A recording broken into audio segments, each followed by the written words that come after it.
Ini kita akan membahas bersama-sama tentang rencana Allah dan tuntutan hukum Taurat yang terdapat di dalam kitab Roma pasalnya yang ke-8, ayatnya yang pertama hingga ayatnya yang ke-4.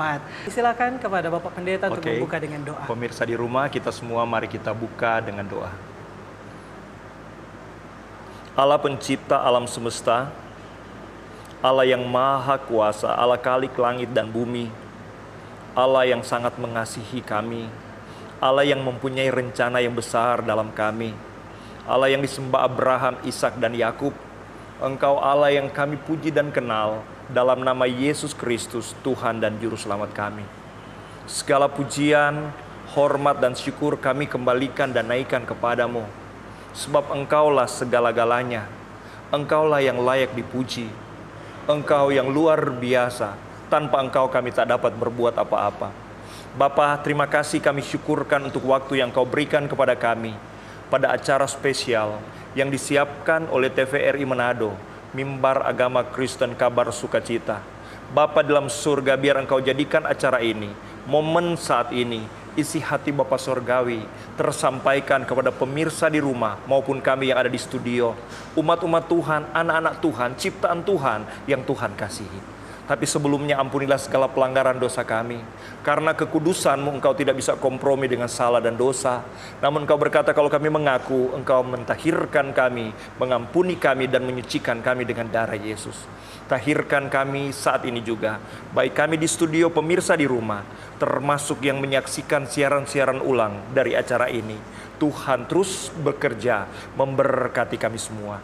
Terima kasih banyak Bapa dalam surga, pagari dengan malaikat surgawi di tempat ini, bahkan di tempat pemirsa di rumah, supaya benar-benar kehendak suasana surga, kehendak Tuhan yang terjadi. Di dalam nama Bapa, Putra dan Roh Kudus, dalam nama Tuhan Yesus Kristus, kami berdoa mengucap syukur dan menyerahkan acara penyampaian kebenaran firman Tuhan dan diskusi-diskusi kebenaran. Dalam nama Yesus, puji Tuhan, amin. Kepada Pendeta Vannes Sompi untuk membawakan firman Tuhan. Oke, terima kasih. Shalom. Damai di hati. Puji Tuhan, Bapak Ibu Saudara kekasih yang saya sapa dalam nama Tuhan Yesus Kristus, baik yang ada di studio maupun kita yang ada di rumah atau di mana saja kita berada dalam siaran langsung ini maupun dalam acara-acara ulangan nanti. Saya sapa kekasih-kekasih Tuhan. Saya bersyukur kepada Tuhan atas waktu yang Dia berikan kepada saya, teristimewa hikmat yang apa Dia berikan di dalam saya untuk bisa sampaikan kepada kita semua. Oke, saya akan undang kita membaca kebenaran firman Tuhan di dalam Roma pasal yang ke-8. Roma pasal yang ke-8 ayat 1 sampai ayat ke-4 saja. Judulnya di sini yang diberikan oleh Lembaga Alkitab Indonesia, Hidup oleh Roh. Kalau dalam bahasa Inggris, Free from Indwelling Sin, tentang kemerdekaan dari daging. Oke, kita mulai dari ayat yang pertama. Demikianlah sekarang tidak ada penghukuman bagi mereka yang ada di dalam Kristus. Roh yang memberi hidup telah memerdekakan kamu dalam Kristus dari hukum dosa dan hukum maut. Sebab apa yang tidak mungkin dilakukan oleh hukum Taurat karena tidak berdaya oleh daging, telah dilakukan oleh Allah dengan jalan mengutus anaknya sendiri dalam daging yang serupa dengan daging yang dikuasai dosa karena dosa. Ia telah menjatuhkan hukuman atas dosa di dalam daging, supaya tuntutan hukum Taurat digenapi di dalam kita yang tidak hidup menurut daging tetapi menurut roh. Sampai di sini pembacaan firman Tuhan. Untuk bisa menjelaskan kepada kita, saya memberikan tema khotbah penyampaian firman Tuhan pada Kabar Sukacita ini dengan tema rencana Allah dan tuntutan hukum Taurat. Oke, suatu tema yang menarik sekali saudara dan penting kita ketahui, rencana Allah dan tuntutan hukum Taurat. Bapak Ibu Saudara kekasih di dalam Tuhan Yesus Kristus, di mana saja Anda berada, kita sangat paham dan mengetahui bahwa Allah pencipta alam semesta sangat mengasihi manusia dan mempunyai rencana yang sangat besar. Itu harus kita pahami dari awal. Alkitab sering mengatakan si jahat atau digambarkan seperti pencuri, dia datang untuk merebut, menghancurkan rencana Allah ini. Iblis datang untuk mencuri, membunuh dan membinasakan. Dari awal kita bisa melihat ada pekerjaan Tuhan yang punya rencana yang besar, dan ada tipu muslihat, cara-cara daripada si jahat untuk mencuri apa yang Tuhan buat dan akan Tuhan buat lebih jauh lagi. Bapak Ibu Saudara kekasih di dalam Tuhan Yesus Kristus, seperti yang saya katakan, Tuhan punya rencana yang besar kepada kita. Itu tidak akan banyak saya bahas, saudara. Yang pasti kita semua tahu bahwa itu benar, iya dan amin. Allah sebelum dunia dijadikan, yaitu sebelum Yesus datang ke dunia untuk menyelamatkan manusia, sebelum Tuhan menciptakan Adam dan Hawa, Allah sudah punya rencana melalui Bapa, Ibu dan saya, kita umat manusia, tidak terkecuali. Dan rencana Allah ini dari mulanya tidak disetujui oleh si jahat. Karena itu Alkitab berkata dalam Perjanjian Baru, dia datang untuk mencuri. Si iblis tidak menghendaki rencana Allah ini. Kalau kita sendiri, saya kasih tahu dari awal, ingin mengetahui dari mana asal mula iblis. Apakah Tuhan menciptakan iblis? Tentunya Tuhan tidak punya rencana menciptakan iblis. Iblis itu adalah malaikat-malaikat kepercayaan Tuhan yang jatuh. Mengapa dia jatuh? Karena Tuhan Allah serwa alam punya rencana melalui manusia.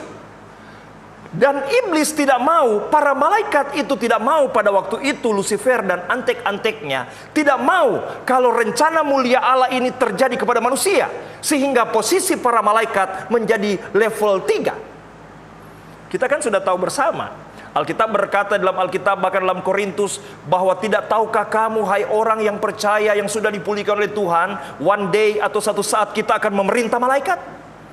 Karena memang dari awal Tuhan mau menciptakan manusia, Tuhan mau menguji manusia, memberikan hak bebas kepada manusia, memilih Allah atau tidak. Supaya apabila manusia masuk dan memilih Allah dan berpihak kepada Allah, bahagia kekal selama-lamanya. Manusia akan memerintah dengan Allah selama-lamanya.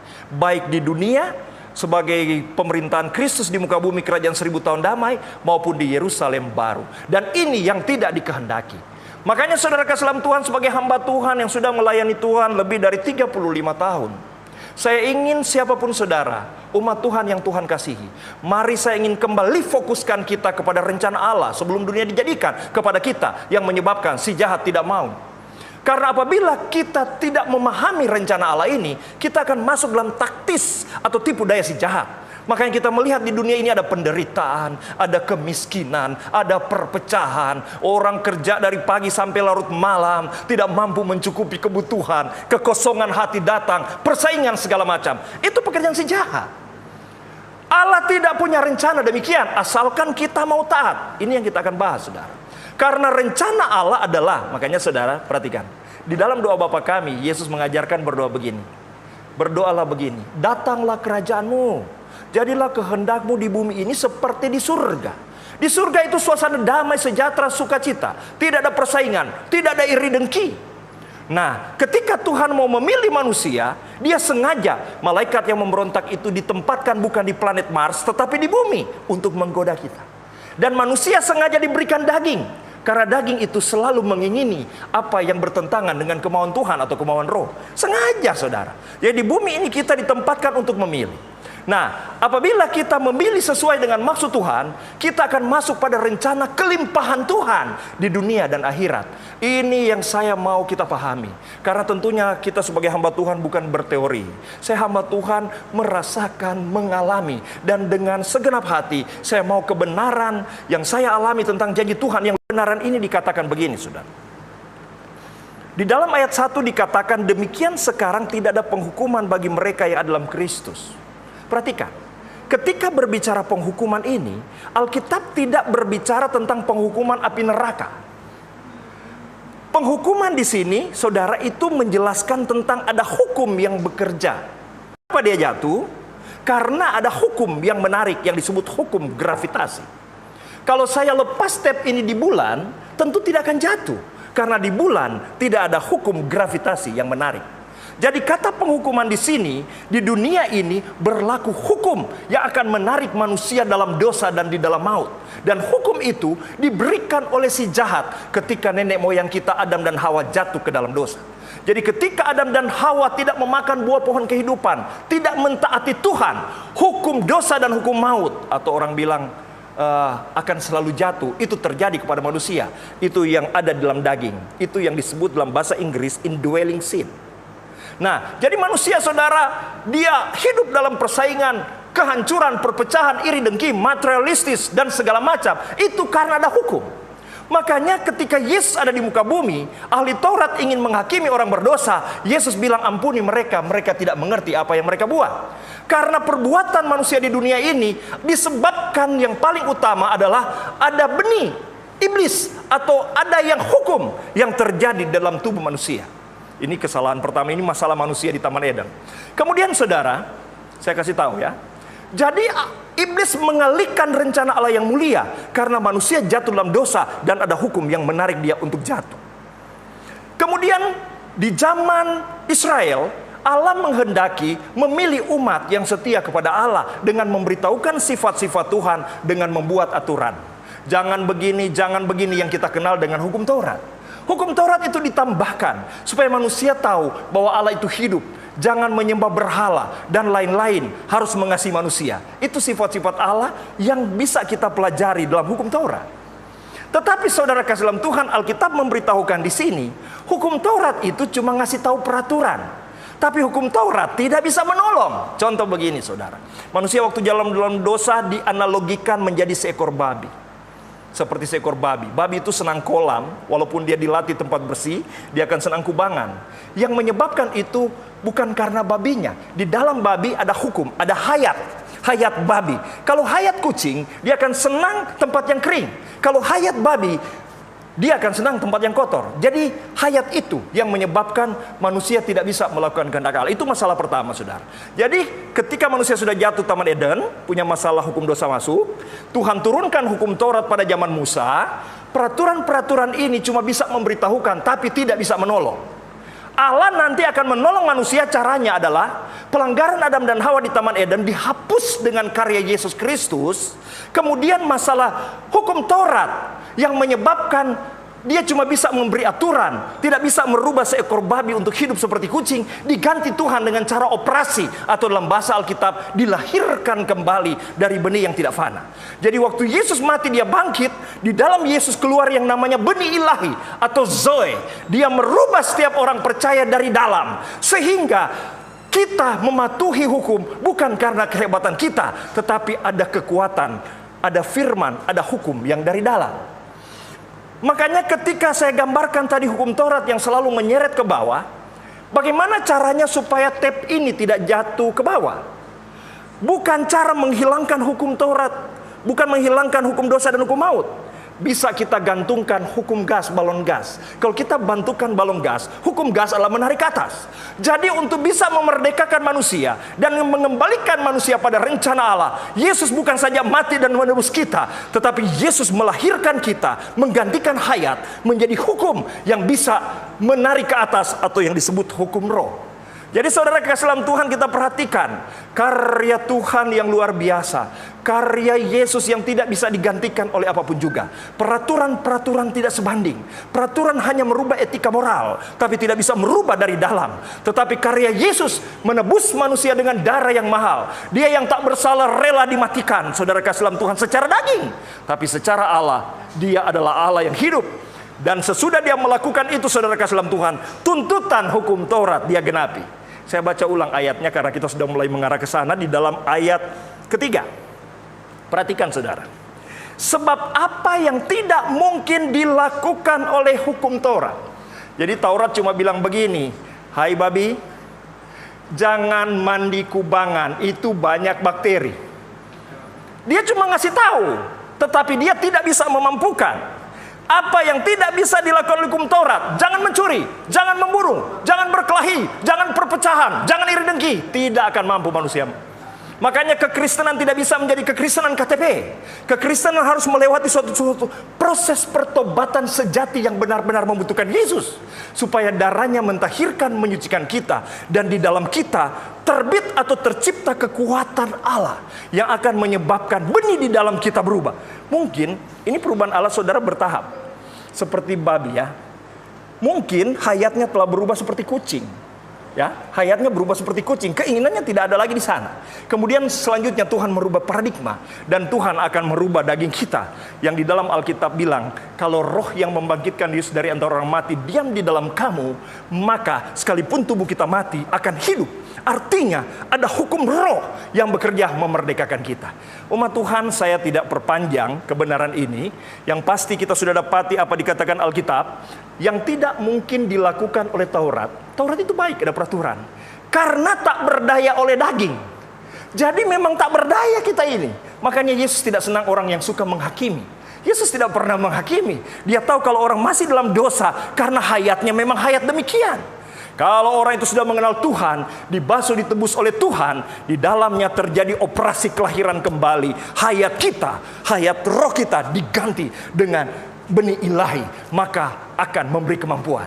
Jadi Yesus membasuh dosa, Yesus mengajarkan kebenaran, dan Yesus membantu kita untuk mampu mentaati hukum Tuhan. Ini yang dimaksud oleh ayat ini. Apa yang tidak mampu dilakukan oleh Taurat, walaupun Taurat bagus karena tak berdaya di daging, telah dilakukan Allah dengan cara mengutus anaknya dalam daging. Perhatikan itu, saudara. Karena menyelesaikan dosa manusia itu tidak bisa tanpa darah dan daging. Darah darah Musa, darah Elia, darah orang-orang saleh tidak akan mampu. Karena darah itu termasuk darah yang kotor, keturunan Adam dan Hawa. Untuk menyelesaikan itu harus ada manusia yang perfect, yang tidak berdosa.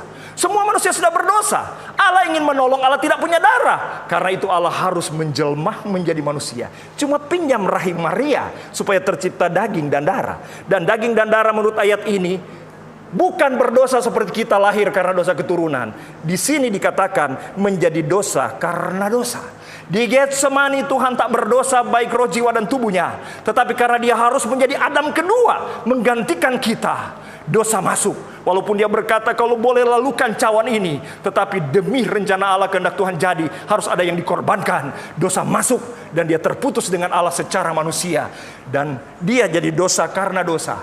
Dan dia memalangkan ganjaran dosa itu di kayu salib. Itu sudah selesai. Tapi tidak berhenti ke sana. Tuhan memberikan kelahiran kembali.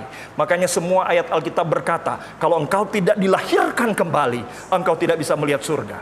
Kalau engkau tidak dilahirkan kembali, engkau tidak bisa membangun kerajaan damai, sejahtera, sukacita yang menjadi rencana Allah dari mulanya. Makanya kita berkata, shalom, damai di hati. Karena benih damai demi sejahtera sukacita sudah Tuhan berikan di dalam kita. Asalkan kita benar-benar mengaku berdosa dan membutuhkan Yesus.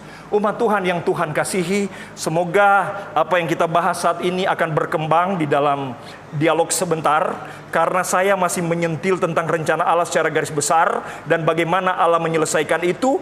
Masalah tuntutan di Taman Eden diselesaikan olehnya. Kemudian dibasuh dosa kita karena pelanggaran tidak melakukan Taurat. Dan dia memberikan kemampuan untuk membawa kita hidup kudus dan berkenan. Jadi kalau Taurat melarang jangan membunuh, jangan bilang, oh kalau hukum Yesus boleh membunuh. Bukan, saudara. Taurat memberitahukan jangan membunuh, tapi Taurat tidak menuntun dan memberi kemampuan.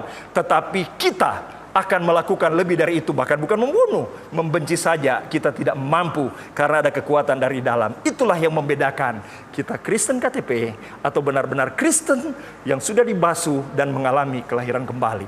Apabila ini kita pahami dan ini kita penuhi, rencana Allah sebelum dunia dijadikan, rencana yang mulia, bukan jadi ekor, jadi kepala. Kita akan melihat itu terjadi dalam hidup kita. Keluarga kita, orang yang tidak kita kenal sekalipun, rencana Allah yang besar akan terjadi. Rencana tidak pernah gagal. Iblis berusaha ingin memberitahukan rencana Allah sudah gagal. Nah, apa orang Kristen iri dengki bersaing materialistis? Rencana Allah tidak pernah gagal. Dia akan membawa suatu kondisi surga, damai, sejahtera, sukacita. Dan ini kondisi kita di bumi. Dan orang yang benar-benar mengikuti rencana Allah, ketika dunia ini akan berakhir, mereka akan terpilih bersama-sama dengan dia, memerintah dunia di 1000 tahun damai, bahkan dalam Yerusalem baru selama-lamanya. Tuhan memberkati kita. Tuhan punya rencana yang indah, manis buat engkau, saudara-saudaraku, dan saya. Tuhan Yesus memberkati. Tadi kita membahas bersama-sama tentang bagaimana rencana Allah dan tuntutan hukum Taurat. Nah, Kalau kita berbicara tentang tuntutan hukum Taurat, wah berarti ada sesuatu hal nih agar supaya kita dituntut dan supaya itu memang harus dilakukan. Kembali dalam firman Tuhan tadi dalam ayat yang pertama kalau tidak salah, yang dia menyatakan bahwa tidak ada penghukuman bagi mereka yang ada di dalam Kristus Yesus. Nah, bagaimana sih sebenarnya kita memahami tentang konteks Allah yang berbicara tentang hal tersebut? Gimana itu? Oke, terima kasih. Pemirsa di rumah, begini. Jadi saya mulai lagi dengan membahas tentang tuntutan hukum Taurat. Ya. Rencana Allah itu harus dikaitkan dengan tuntutan hukum Taurat. Tuntutan hukum Taurat ada dua bagian besar dalam hidup manusia. Pertama, Taurat itu menuntut karena dia sudah ada dan kita tidak mampu mentaati, kita harus dihukum.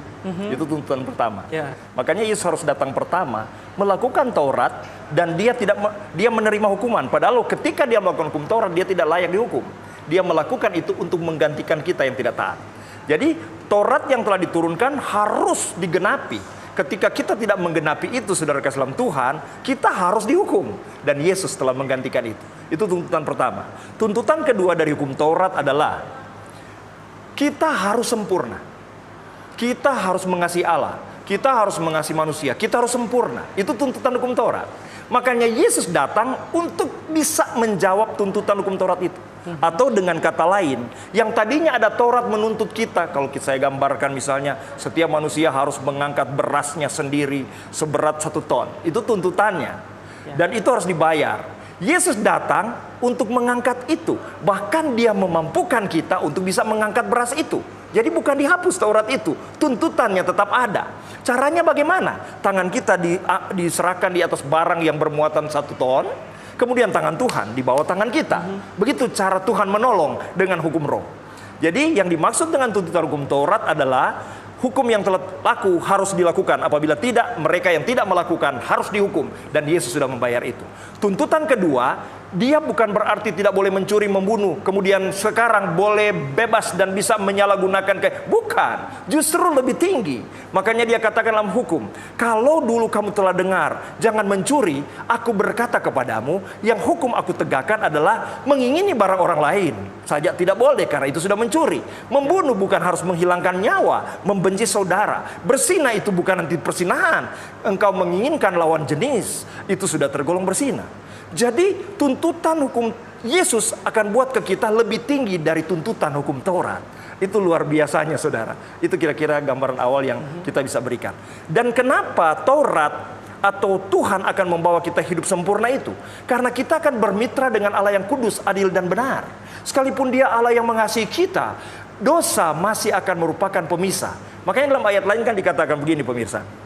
Bukannya telingaku tidak mendengarkan kamu, bukan tanganku kurang panjang, tetapi pelanggaran dan dosa memisahkan antara engkau dan aku. Jadi walaupun Allah mengasihi dan punya rencana kepada kita manusia, dia tidak bisa kompromi dengan dosa. Ya. Karena itu dia menuntut kita, ya, dia menuntut kita untuk sempurna dengan cara bukan membuat peraturan, tetapi melahirkan hayat kita. Dan sementara proses kita dibenarkan, ada kesalahan-kesalahan. Makanya dalam Yakobus 1 Yohanes berkata, kalau kita berkata kita senyap bikin dosa, kita berdusta. Yeah. Makanya darah Yesus menghapus dosa kita dan tersedia di dalam proses penyempurnaan jiwa dan tubuh kita. Supaya kita berkriteria kudus roh jiwa tubuh, karena kita akan bermitra dengan kekasih kita yang akan membangun damai sejahtera di muka bumi. Yaitu kekasih kita, yaitu Allah kita. Jadi itu, karena itu kriteria harus, tidak ada kompromi saudara kasih dalam Tuhan. Nah, kalau berbicara juga tentang hukum Taurat nih, kebanyakan kalau kita melihat di dunia sekarang bahwa ternyata hukum Taurat itu bisa dikatakan, ada yang mengatakan sudah tidak berlaku lagi. Padahal kan ketika Yesus dia datang ke dunia ini, dia menyatakan bahwa ternyata ia bukan meniadakan hukum Taurat karena satu iota pun tidak akan dihilangkan dari hukum Taurat. Nah, bagaimana itu Bapak menyikapi tentang bahwa ternyata banyak orang berpandangan, oh hukum Taurat ini sudah tidak berlaku lagi di dunia sekarang. Sekarang yang hanya berlaku satu, hukum kasih. Nah, bagaimana itu tanggapan dari? Jadi begini saudara, karena hukum Taurat ini berasal dari Allah, dia harus ditaati. Dan pelanggaran terhadap itu harus menerima timbalan atau balasan. Itu tuntutan. Satu iota pun tuntutan dan aturan-aturannya tidak akan dihilangkan sebelum digenapi. Makanya Yesus datang, begini saudara, karena kita tidak bisa manusia hidup di bawah dua hukum. Hukum roh dan hukum Taurat. Makanya sebelum Yesus memperkenalkan hukum roh yang memerdekakan kita, di dalam Alkitab dikatakan dia harus menggenapi dulu tuntutan ini. Makanya waktu Yesus datang ke muka bumi, semua tuntutan hukum Taurat dia ikuti. Misalnya dia taat, dia sunat hari ke-8, dia menguduskan hari tertentu dan lain-lain, semua dia lakukan. Sehingga kalau menurut hukum Taurat dia layak menerima upah. Tapi dia tidak mengambil upah itu karena dia ingin membuat satu pergantian. Karena dia Adam kedua. Kalau Adam pertama telah membuat dosa masuk walaupun kita tidak berbuat, Adam kedua akan menyebabkan yang percaya kepadanya dosa diselesaikan. Jadi yang Yesus lakukan, dia itu melakukan semua, dia mentaati semua aturan Taurat. Dan orang yang melanggar aturan hukum Taurat, dia bayar dengan darahnya. Jadi dia telah menggenapi. Makanya sekarang terjadi pergantian. Jadi Taurat sekarang tidak berlaku lagi. Tuntutannya ada, tapi tuntutan itu dipenuhi di dalam Yesus. Karena di dalam 1 Korintus diceritakan dengan baik, kita nggak boleh hidup di dalam dua hukum.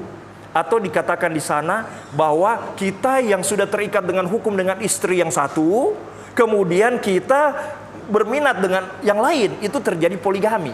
Makanya supaya kita bisa cerai dengan istri yang pertama, hanya maut yang bisa memisahkan, mati. Makanya ketika kita percaya kepada Yesus, kita masuk di dalam dia kita ikut dikuburkan, kita mati, putus. Dan ketika kita bangkit sebagai manusia baru, kita dipertunangankan dengan hukum baru, yaitu hukum Kristus. Jadi harus dipahami. Jadi di dalam Galatia pasal 5, justru barang siapa melakukan misalnya sunat atau ketaatan 1 hari karena hukum Taurat, Kristus tidak berarti. Jadi kita akan melakukan tuntutan-tuntutannya, tapi bukan karena hukum Taurat lagi, tapi karena hukum baru yang bekerja dalam kita. Nah, kenapa sih kalau berbicara tentang tadi hukum Taurat nih, berarti bisa mengatakan ada dua hal yang berbeda untuk kita ikuti. Nah, jadi kenapa kalau kita kan pada mulanya sudah mengetahui bahwa ternyata ada hukum Taurat. Kenapa sih hukum Taurat itu tidak mampu dapat membebaskan manusia dari dosa? Kenapa harus ada hukum yang lain ketika berbicara tentang manusia itu dapat dibebaskan dari dosa? Jadi hukum itu termasuk hukum Taurat, hukum atau peraturan apapun juga tidak bisa. Justru Alkitab berkata dalam Roma pasal 3-4 bahwa justru dengan ada aturan atau hukum itu manusia akan berdosa. Contoh ya, kita lihat dalam kehidupan anak muda ya. Ada lagu bilang begini kalau di Manado, nenek bilang jangan pergi berduaan, itu berbahaya. Karena ketika belum sah hubungan sepasang kekasih ini, ya, ketika ada aturan jangan begini, jangan pegang-pegang tangan, jangan begini-begini, justru daging itu suka bekerja kalau ada aturan. Justru sekali. Ada orang bisa lompat jendela dia untuk kejar kekasihnya. Oh gitu toh? Betul. Ketika Tuhan bilang jangan makan ini, justru dosa suka menggunakan larangan itu untuk membangkitkan keinginan. Misalnya begini bro, ada banyak kisah, tapi saya kasih sederhana. Coba kita tinggalkan anak kita di rumah. Kita weekend misalnya 2 hari lah. Kita bilang ke anak kita yang umur 5 tahun dan 11 tahun, semua yang ada di rumah ini boleh kalian mau nonton apa aja bisa ya. Tetapi lemari yang ada di sudut dapur itu jangan pernah dibuka. Nah justru dosa suka menggunakan larangan untuk membangkitkan rupa-rupa keinginan. Makanya dalam kekristenan dilarang menghakimi, karena peraturan yang kau berikan menghakimi akan membuat dosa itu menjadi giat. Nah itu sifat daripada hukum yang tertulis. Makanya dikatakan di sini Taurat baik, tapi kita ini terjual di bawah dosa dan daging. Justru ada aturan akan bangkit dia untuk melawan itu. Berbeda dengan hukum Kristus. Hukum Kristus mematikan keinginan dari dalam karena dia mengganti hayat. Dia melahirkan kembali. Begitu. Jadi kalau kita bisa melakukan kebaikan, kita menguduskan atau beribadah 1 hari bukan karena Taurat, karena hukum baru. Itu harus dipahami. Jadi benar-benar hukum Taurat sudah diselesaikan oleh Tuhan Yesus di kayu salib. Dan kita dalam hukum baru. Tetapi kemauan dari hukum Taurat membuat kita kudus tidak bertentangan dengan kemauan dari hukum Allah. Wah, berarti sama seperti sekarang nih ada yang mengatakan bahwa ternyata larangan adalah perintah. Nah, ada orang yang mengatakan bahwa ternyata larangan itu adalah perintah. Makanya jangan melarang agar supaya tidak dikatakan itu adalah suatu perintah. Nah, yang dimaksud dengan perintah supaya boleh melakukan itu. Nah, jadi bagaimana sih Pak supaya kita menasehati kepada orang-orang yang ada di luar sana tuh, supaya kebanyakan kalau bilang jangan ini, jangan itu seperti tadi yang Bapak katakan, itu lebih menarik untuk dilakukan. Bagaimana sih agar supaya kita melihat supaya orang-orang pada saat ini mereka memang mempunyai kekristenan yang seutuhnya, bukan seperti tadi yang Bapak udah bilang bahwa ternyata hanya Kristen KTP saja. Bagaimana itu kita menyikapi agar supaya orang-orang yang ada di luar sana mereka memang ternyata begini nih yang benar, begini harus kita lakukan. Dalam dunia pendidikan Kristiani itu sudah dipraktikkan hal-hal praktis itu. Jadi misalnya anak, jangan kita bilang jangan begini, jangan. Justru kita ambil sisi satunya gitu ya. Coba kau buat ini, begitu, buat ini. Jangan larangannya. Jangan larangannya. Walaupun itu kadang-kadang terlalu ekstrim sih dalam praktek, tetapi itu sebenarnya ingin mencerminkan. Kalau kita membuat satu aturan hanya dengan keinginan kita, justru dosa akan bekerja. Karena itu sifat dari daging. Oke, jadi di dalam praktik sederhana kita jangan terlalu banyak mengucapkan kata jangan. Jangan, betul. Misalnya kan kalau kita melarang anak-anak jangan menangis kan kita bilang coba kau menyanyi. Misalnya contoh ya, ini contoh praktis. Karena memang sebenarnya tersirat dalam ajaran Yesus. Jangan kamu menghakimi. Karena menghakimi itu, Alkitab bilang, justru apa yang engkau ucapkan kebenaran itu bisa mendatangkan pancingan atau rangsangan untuk orang itu berbuat dosa. Karena itulah sifat daging. Begitu. Jadi kalau solusi dari Tuhan bukan cuma cara pemberitahuan kebenaran atau pemberitahuan sesuatu, tetapi dalam kekristenan perlu juga disertai dengan operasi kelahiran kembali. Walaupun ada pendidikan Kristiani yang memberikan larangan begitu, jangan begini, dia tidak melakukan itu lagi. Tetapi selama di dalam dia tidak mengalami mujizat yang Tuhan buat, kelahiran kembali, dia tetap tidak akan mampu. Makanya kita lihat kehidupan kekristenan. Banyak yang tahu teori-teori ini semua, cara membina segala macam, bahkan teori kelahiran kembali. Tapi faktanya, karena saya pelajari dalam firman Allah untuk mengalami suatu mujizat itu, benar-benar ada pertobatan yang sejati. Pertobatan sejati itu adalah mengakui bahwa dia benar-benar berdosa karena keturunan. Dan perbuatan baik dia tidak bisa menyelamatkan, dia hanya butuh Yesus. Ini perlu. Jadi dalam kekristenan itu ada tanda yang paling utama adalah terciptanya hayat baru untuk bisa melakukan apa yang Tuhan mau. Dalam khotbah mengatakan bahwa ternyata hak bebas untuk memilih nih. Nah, kalau hak bebas untuk memilih, kalau tidak salah di situ ada bahasanya free will ya. Free will. Nah, free will. Bagaimana sih itu ketika kita bisa melihat bahwa ternyata itu ada tuntutan, tetapi kita juga diikat dengan free will atau bisa dikatakan kehendak bebas untuk kita memilih akan segala sesuatu. Bagaimana itu? Oke. Jadi begini, saudara kasih dalam Tuhan. Tadi saya memberitahukan bahwa Taurat itu hanya memberitahukan jangan begini. Ya. Oke, dia ada tuntutan. Kalau hukum Kristus, dia memberikan kemampuan dari dalam. Bukan saja memberitahukan, dia memberikan kemampuan untuk kita tidak melakukan hal-hal yang dituntut atau yang dimau oleh hukum Taurat. Tetapi jangan kita punya pemahaman, kalau begitu Allah memaksa kita dong, seperti robot. Bukan demikian. Di dalam Titus pasal 2 dikatakan begini. Ketika Tuhan menyelamatkan kita, dia merubah hayat kita. Tetapi dia tidak memaksa. Jadi seperti begini bro. Saya misalnya brother itu adalah anak saya. Saya memberitahukan saya punya rencana membangun sesuatu untuk banyak orang. Saya hanya menceritakan. Saya sudah melatih brother itu untuk mampu peduli untuk membangun proyek ini karena ini proyek kemanusiaan. Tetapi orang tua tidak bisa memaksa. Brother harus punya hak bebas memilih untuk mau mentaati atau tidak. Begitu juga yang dikatakan dalam Titus. Kasih karunia Allah yang menyelamatkan sudah nyata. Ia menuntun kamu. Misalnya dia menuntun kita jangan membenci, harus mengampuni orang. Itu kan tuntutan dari dalam. Tetapi dia tidak atur kita seperti tidak dikendalikan, kita sudah pergi minta maaf. Tidak. Respon kita, itu yang Alkitab bilang, kerjakanlah keselamatanmu dengan takut dan gentar. Jadi kerjakan keselamatan bukan untuk selamat lewat perbuatan kita, bukan.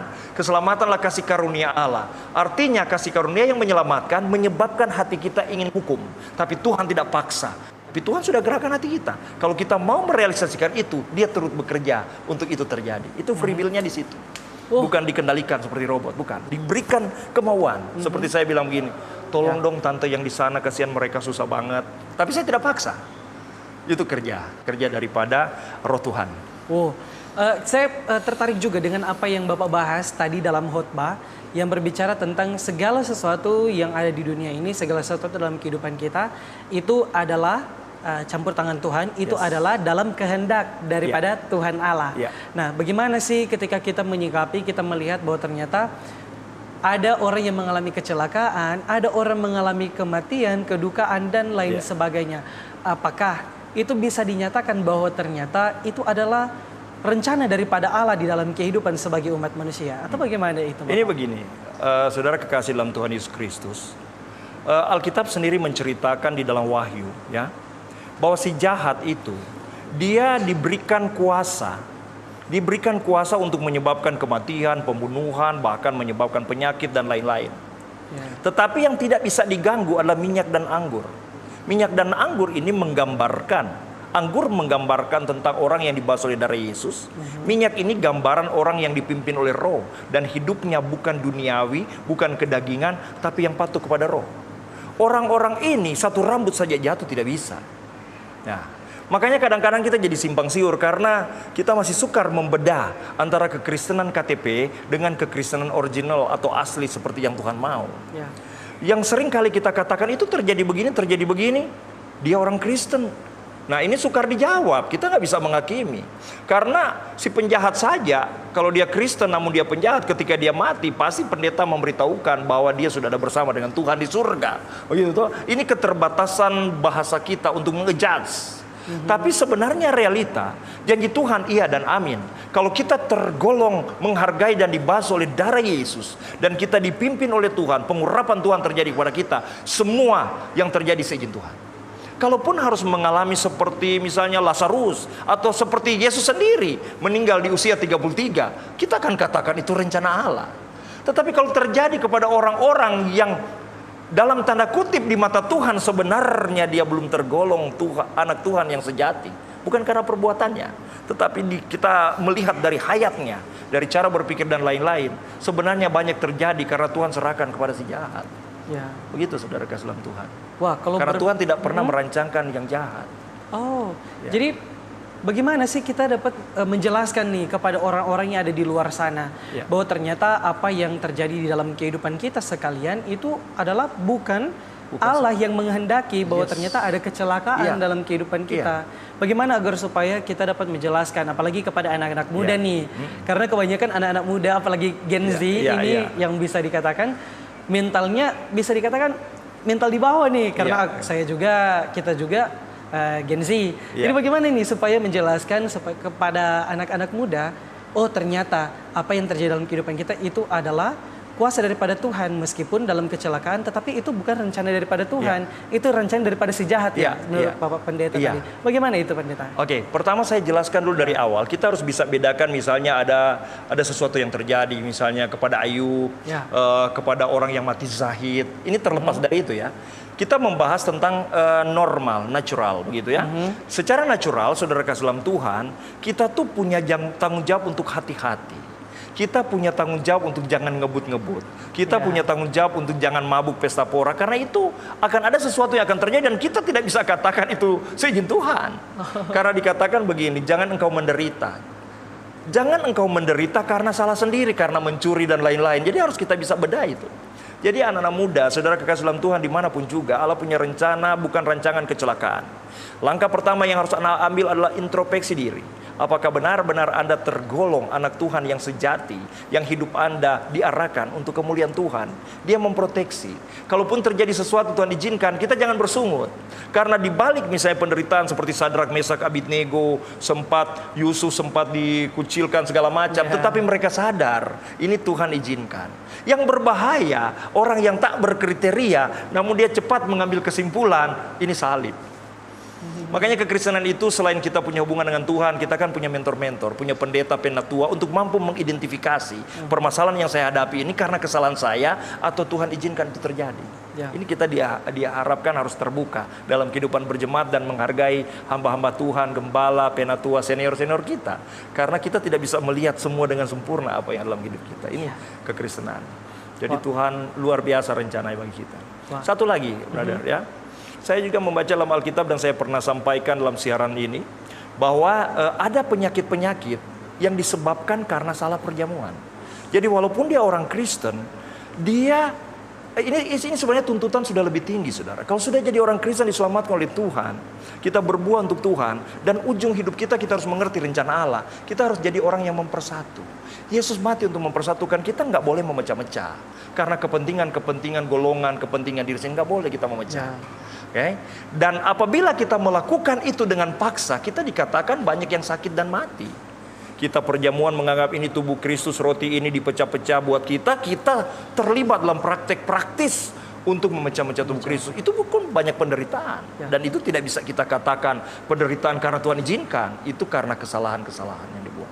Wah. Oke, umat Tuhan yang Tuhan kasihi, sebagai hamba Tuhan saya mengingatkan kembali kepada kita, Allah punya rencana yang manis dan indah untuk kita di dunia dan akhirat. Dan si jahat tidak mengingininya. Dan di dalam kebenaran saya sudah memberitahukan, Allah terus berupaya supaya rencana itu dikembalikan. Salah satu adalah dengan dia menjelma menjadi manusia untuk menebus kita, memberikan hayat baru kepada kita. Tapi kita harus taati. Gerakan-gerakan hati nurani, gerakan roh kita harus taati. Apabila kita taati, kita akan memperoleh kemampuan dan kepercayaan Tuhan yang lebih besar. Hidup kita pasti bahagia di dunia akhirat. Janji Allah tidak pernah berubah. Kalau ada kita lihat kegagalan-kegagalan, itu pasti oknum, pasti manusianya. Tuhan tidak pernah berubah. Kami ini saksi hidup, dan begitu banyak hamba Tuhan yang lain menjadi saksi hidup tentang rencana Allah. Ya. Luar biasa. Saya rasa ini yang saya bisa sampaikan kepada kita semua. Dan usahakan, saudara kasih dalam Tuhan, semua kuasa yang tersedia bagi orang percaya kita dapat semua. Pertama, kuasa exousia zoe, kuasa yang menyebabkan orang jadi anak Allah. Di dalam Yohanes pasal 1 ayat 11, 12, 13. Ketika engkau percaya, cukup syarat beriman, diberikan kuasa menjadi anak Allah dan itu selamat. Dan dia menjanjikan kuasa selanjutnya yang biasa kita kenal dengan sebutan dunamis. Ini untuk kepentingan ministry. Dan ada kuasa yang saya sentil tadi, kuasa yang bisa mengalahkan hukum dosa, hukum maut. Dalam bahasa Inggris dikatakan the law of spirit of life. Kalau dalam bahasa Yunani itu dikatakan nomos, pneuma, dan zoe. Begitu. Hukum, ada hukum yang akan menggantikan itu. Itu syaratnya adalah merubah cara berpikir kita, memiliki kepikiran Kristus dan mematikan dosa. Maka hal itu akan terjadi dan itu sangat luar biasa. Sehingga tantangan-tantangan daging kita itu sangat ringan karena kekuatan itu. Ya. Jadi rencana Tuhan luar itu gapai semua, dalamlah di dalam Tuhan. Tuhan tidak akan meninggalkan kita. Dia punya rencana yang manis bagi kita. Tuhan Yesus memberkati. Ya, terima kasih pemirsa, kita tutup dalam doa. Mari kita berdoa, saya akan berdoa buat Anda. Bapa Sorgawi, Allah yang dahsyat, heran, luar biasa, tak terkalahkan, tak bisa dibandingkan dengan siapapun. Aku tahu Engkau telah menggunakan acara yang luar biasa ini untuk menyampaikan isi hati Tuhan, walaupun dalam kurun waktu yang singkat. Aku hamba-Mu berdoa, Bapa, tolonglah setiap pemirsa di rumah, bahkan di studio, bahkan yang mengikuti acara ulangan dari acara ini. Izinkanlah kami semua memahami rencana Allah yang tidak mungkin digagalkan dan akan dikembalikan. Dan bahagianya setiap orang yang masuk dalam rencana Allah ini. Hamba sudah ceritakan juga bagaimana rencana Allah yang digagalkan telah dikembalikan Tuhan dengan Engkau menjelma menjadi manusia mati di kayu salib. Setelah Yesus mentaati segala tuntutan hukum Taurat. Dan di dalam Yesus ada hukum, kuasa kebangkitan yang akan menghidupkan tubuh yang fana ini supaya orang menjadi sempurna. Hamba sudah sampaikan itu semua rahasia untuk kami semua. Di akhir ibadah ini hamba hanya berdoa. Aku tahu Bapa, walaupun kami menyendengkan telinga, apapun yang kami lakukan, Engkau mengizinkan rahasia firman Tuhan hanya terbuka bagi mereka yang haus, cinta, dan taat kepada Tuhan. Bapa, golongkanlah kami yang mendengarkan acara ini. Golongkanlah setiap umat Tuhan yang mengasihi Tuhan. Dan berbelas kasihanlah, izinkan kami semua memahami hikmat dan pengajaran daripada Allah Roh Kudus tentang rahasia-rahasia surga. Ini doaku. Segala pergumulan-pergumulan yang berusaha diberikan oleh si jahat untuk mengalihkan perhatian manusia dan tidak melihat Tuhan yang manis dan indah. Aku hamba-Mu mengangkat tangan. Aku mohon Tuhan berikan solusi. Dipatahkan dalam nama Yesus segala belenggu-belenggu dosa siasat si jahat. Sakit, penyakit, masalah ekonomi, masalah keluarga. Buat pemirsa di rumah, dalam nama Tuhan Yesus Kristus mendapatkan pertolongan Tuhan yang besar. Dan mereka semakin memuliakan Tuhan. Terima kasih banyak Bapak. Kami menyerahkan pemerintahan Presiden Republik Indonesia, pemimpin-pemimpin negara dari tertinggi sampai terendah ke dalam tangan Tuhan.